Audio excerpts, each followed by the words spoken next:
Les compagnies minières qui se développent dans le bassin minier du Nord-Pas-de-Calais au XVIIIe et au XIXe siècle contribuent à mettre en place une politique d'abord de patronage puis de paternalisme qui se traduit encore aujourd'hui dans le paysage de l'ensemble du territoire. L'un des aspects les plus marquants, les plus visuels évidemment de cette politique de paternalisme, ce sont les logements des mineurs, dont on n'a conservé aujourd'hui que 70 000 exemplaires répartis dans environ 500 cités minières. On va insister sur le terme de cité minière puisque, contrairement à l'habitude qui a été prise, ce n'était pas forcément des corons. Contrairement à ce que dit la chanson, au nord, ce n'était pas des corons, ce n'était pas que des corons. En fait, le coron, c'est un terme qui désigne non pas de façon générique l'ensemble de l'habitat minier, mais un type de construction bien précis qui apparaît dans la région à peu près au début du XIXe siècle. Il prend la forme de petites maisons individuelles, attenantes les unes les autres, qui forment des cordons rectilignes et homogènes le long de la rue, de tailles qui peuvent être variables. Ce sont donc des logements qui sont construits par les compagnies minières pour leurs salariés et pour leurs familles.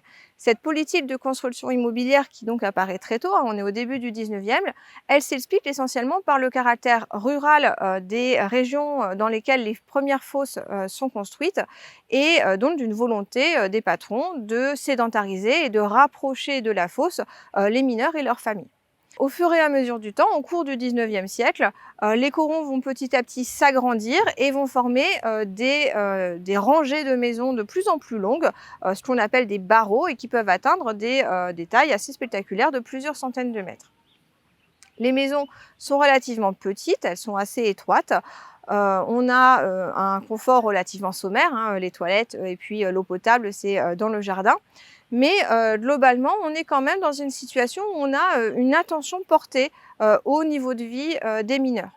Lorsque Émile Zola vient dans le Valenciennois pour préparer la rédaction de Germinal, il visite notamment le coron dit des 120. Et il en rapporte un récit un petit peu noir, un peu sombre d'un habitat qui serait trop petit, trop étroit, trop sombre, pas confortable, mais en fait qu'il juge au regard de ses propres exigences en termes d'intimité, d'espace et de confort. En fait, ce même coron des 120 en 1867 a été célébré lors de l'exposition universelle comme un modèle d'habitat ouvrier très en avance sur son temps sur les questions notamment d'hygiène et de salubrité. Ce modèle de l'habitat en coron, et donc en grand barreau, est abandonné progressivement au cours du 19e, à peu près dans la deuxième moitié du 19e siècle, pour des raisons qui sont à la fois techniques et sociales. Sur le plan technique, le problème est que le barreau représente un poids important et donc en séparant les maisons, on va permettre d'étaler un petit peu ce poids et d'éviter les risques d'affaissement de terrain que les barreaux posaient jusque-là. Sur le plan social, on est dans la période où justement les compagnies minières commencent à développer des stratégies de paternalisme qui se substituent aux relations interprofessionnelles plus traditionnelles. Et dans ce contexte-là, on sait que le logement des employés est un moyen, un outil pour la compagnie d'encadrer, de surveiller, de contrôler davantage les ouvriers. On va privilégier en fait un logement qui sera un petit peu plus individuel, un petit peu plus familial, dans lequel on peut encourager des temps de loisirs à la maison ou dans le jardin, et ainsi éviter les rassemblements des mineurs qui sont plus favorables à une politisation. Dans cette volonté d'encadrer et d'accompagner le mode de vie des ouvriers et des mineurs, les compagnies vont, en même temps qu'elles construisent de nouvelles cités, qui cette fois-ci seront des cités pavillonnaires, mettre en place tout un ensemble d'équipements collectifs qui peuvent être des églises, des salles des fêtes, comme celle qui se situe derrière moi, qui est la salle des fêtes de Wallers, des écoles, et ainsi de suite. Donc, dans cette période, en fin du 19e, début 20e siècle, on va changer de modèle d'architecture, abandonner le coron et construire donc des cités dites pavillonnaires. Le principe est relativement simple. Ce sont des maisons jumelles qui sont séparées donc les unes des autres, parfois pas toujours entourées d'un petit jardin, toujours sur des rues relativement rectilignes et qui sont regroupées par blocs de 4 ou 6 la plupart du temps. Quand on regarde la rue de la cité pavillonnaire, on a l'impression que toutes les maisons sont absolument identiques. En réalité, on va avoir une diversité architecturale qui va être liée notamment aux postes occupés au sein de la compagnie.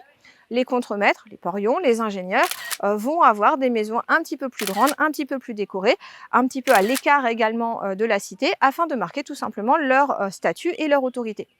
Les directeurs, eux, vont avoir des maisons qui sont quasiment des châteaux. On peut citer le château d'Ampierre à Anzin, qui là aussi vont être un moyen d'exprimer leur richesse. Au-delà de ça, on va avoir une grande diversité architecturale aussi parce que les compagnies vont chercher à s'identifier. On est dans un contexte de rivalité, de concurrence entre elles. Et donc, elles utilisent l'architecture pour marquer leur richesse et leur puissance en choisissant chacune un style architectural particulier et en mettant quand même des efforts de décoration qui sont un moyen de montrer, de manifester en fait leur générosité et leur richesse. Ainsi, chacune a son style propre et donc quand on se promène au sein du bassin minier, l'œil expérimenté peut savoir exactement sur les territoires de quelle compagnie on se trouve à ce moment-là. Ici, nous nous trouvons sur le territoire de la compagnie des mines d'Aniche. On est dans la ville de Pécancourt et plus exactement dans la cité Lemay. On est dans une cité pavillonnaire. On aperçoit donc les maisons derrière nous. On reconnaît bien le style. On est par maison de blocs de 4, entourés par des jardins. Et on voit bien qu'on a une distinction architecturale qui passe essentiellement par la décoration très travaillée des maisons. On va avoir un style qui est d'avoir des maisons en briques avec un badigeon rouge qui donne cet aspect de briques très foncé et une décoration qui est assurée par des briques dites en silico-calcaire, donc des briques blanches, avec une distinction de chaque maison, puisqu'on peut voir derrière moi que toutes les maisons, on va avoir un style bien différent pour justement alterner les décorations au fur et à mesure de la rue. Au début du XXe siècle, émerge en Angleterre le concept de cité-jardin qui s'inspire des mouvements hygiénistes pour proposer un nouveau modèle d'habitat ouvrier qui serait avec une densité de logement beaucoup plus réduite et qui ainsi laisserait de la place à des espaces végétalisés et qui mettrait au centre du logement des espaces collectifs plus importants. Ce type d'idée, ce type d'habitat inspire beaucoup et se diffuse en France et inspire donc les penseurs français qui se questionnent sur les problématiques sociales. On va retrouver Charles Gide, Jules Siegfried, le musée social. Et c'est dans le bassin minier qu'on va retrouver les toutes premières expérimentations de ce concept.